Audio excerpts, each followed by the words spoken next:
Excellent. Come on, have a seat, Lauv. Thank you. Thank you so much. I got to say, it's really, really crazy to be here right now. Why is that? Because I moved around a lot growing up, but when I was going to high school in Pennsylvania, I would listen to this show like every morning on the way to school.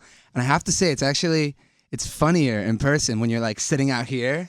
Oh, it is? Yeah, you guys are funnier. I love it. So we'd have higher ratings if all of our listeners were actually here. Yeah, everybody should be. No, I mean We should do a stadium show then. We should every day. Wow. But for real, it's like very, very surreal for me to be here, and thank you guys so much for having me. So what town are you from in Pennsylvania? I was living near Villanova University outside of Philly. Okay. Yeah. Well, they're having a big day down there today. Yeah. Do you have any friends that are at the parade? I don't know. I bet Honestly, you do. I don't pay attention to sports at all. You know you won the Super Bowl. I know we won. Okay. No, I know we won. I know we won. Surprise.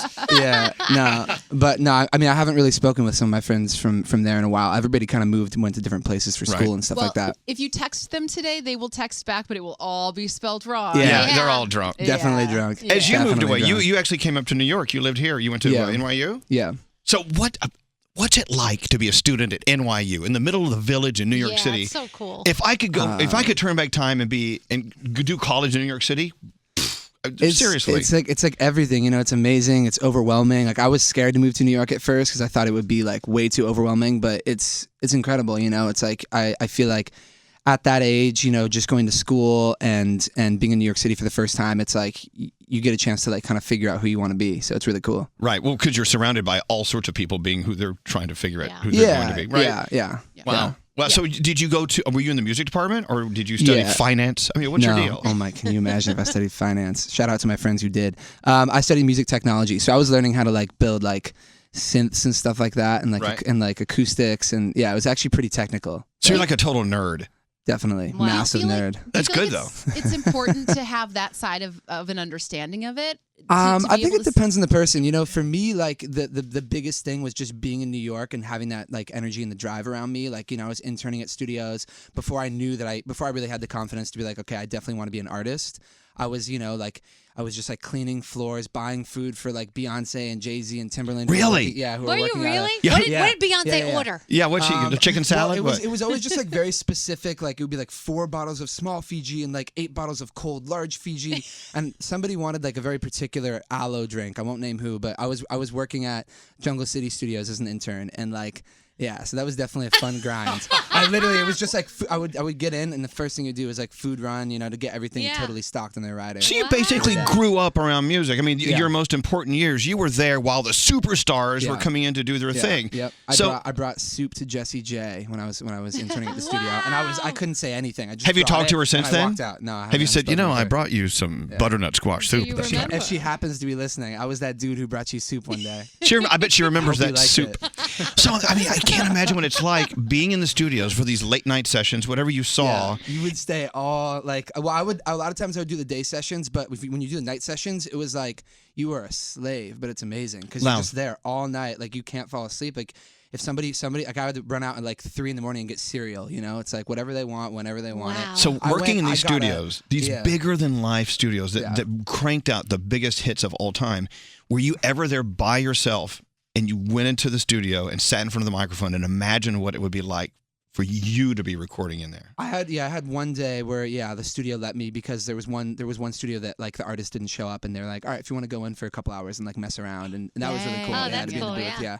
But I honestly like all my stuff. Like I just like I Like Me Better. Like I wrote and produced that in my house in LA. Just a jank myself set up with like my own microphone. Like I don't really love the pressure of like a big studio, if that makes sense. Would you ever?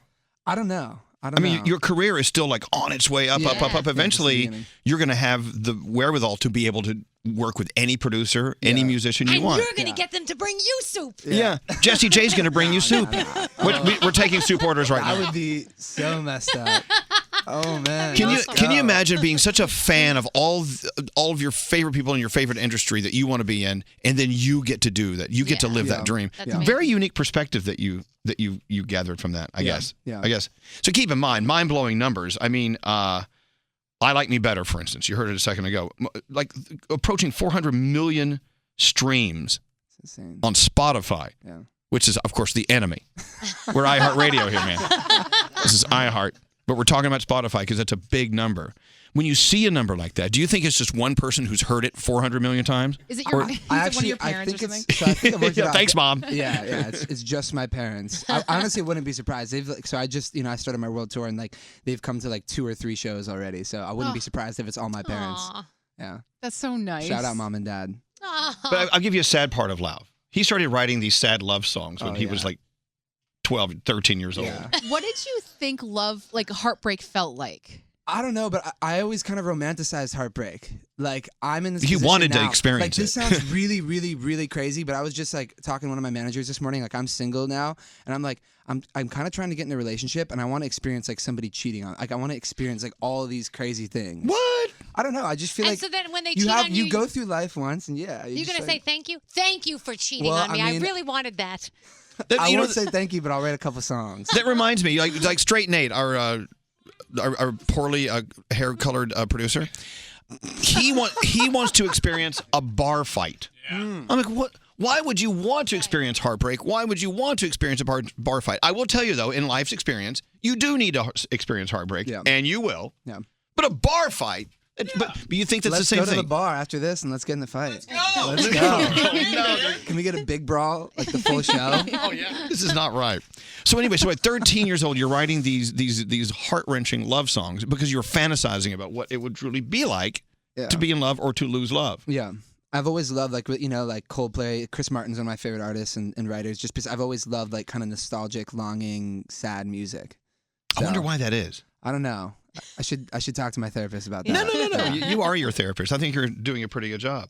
So starting out your career writing, which is really not an unusual thing in this day and age. Yeah. The writers are now becoming the performers. Mm-hmm. Was that what you planned on doing, or it just happened that way? Well, as a kid, when I started writing, I never thought about being a writer or producer. I didn't even know that was like a thing. At 13, I always wanted to be an artist, and like in the MySpace era, like I was putting out music, and me and my best friend, we would book our own tours and stuff and drive around and play for like 5 people. But then I think there was a certain point in the middle when I was going to college in the beginning that I was like, maybe it's not in my cards, And I kind of made that decision, like maybe you're not good enough or whatever. And then partway through, I was like, you know what, like this is what I truly want, and I'm not going to let anybody tell me that I can't have it. So. I know, but you write those big hits for those other artists, and while you're working on your singing career, those checks start coming in. Yeah. Why are you laughing like that? That evil, I have a check in my mailbox right now. I still have it. Okay, so you just played No Promises. I don't think I've even seen the first checks from that. It takes forever. Well, it takes over a year. How'd you pay for this sweatshirt? Actually, you have money coming in somehow. This is like a friend. Promotional? A friend gave this to me. It's a spot called Vintage Twin. Yeah. Don't you wonder how they make how do they make a living at this? It seems glamorous. If you have to wait a year for the check, what do you do in between? Ramen. Okay. Yeah. Sounds good. But ramen's really dope, right? I love ramen. It's so good. I like ramen without the actual soup. I put a little butter and it's delicious. Yeah, I stir fry it. Yeah, you can put some like eggs in there, some chicken, some extra vegetables. So you know how to do it. Yeah. I actually once made a song when I was a kid called I Heart Ramen. I hope that doesn't exist on the internet. Don't search it. Please do not search it. No, someone's going to steal it. Yeah. Well, so you seem like the type of person who really has a fantastic imagination. At 13, if you can imagine what heartache is all about, surely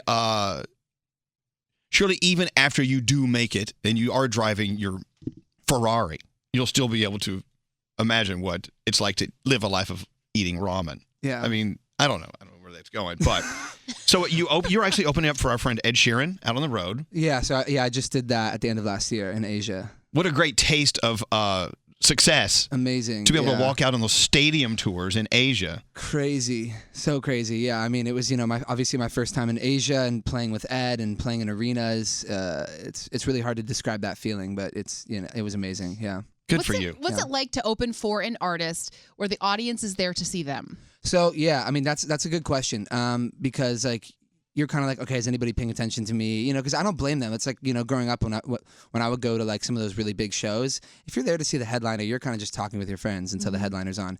But every night when I play my song Breathe, like, that's when I know people were actually there because I would have everybody take their cell phone lights out and go side to side. Or you put them to work.